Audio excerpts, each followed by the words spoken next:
কক্সবাজার একটু মেঘ লাগলেই বৃষ্টি, অটো সিস্টেম এখানে বৃষ্টি।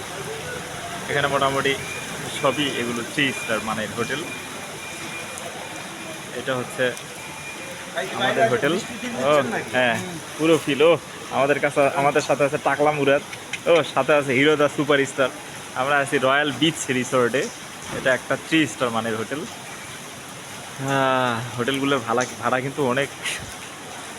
কাপল কাপল কাপল রুমগুলো 4,000 টাকা দেখলাম, এবং 3 বেড এবং 4 বেডগুলো দেখলাম 6,000 এবং 7,000 টাকা। অনেক ভাড়া আসলে। মূলত কক্সবাজারের সবচেয়ে বেশি খরচটাই হয় আসলে ভাড়ার জন্য। যাই হোক, সকাল থেকেই বৃষ্টি হচ্ছেই, এখানে নন স্টপ বৃষ্টি। আর বৃষ্টির জন্য বেরোও হওয়া যাচ্ছে না।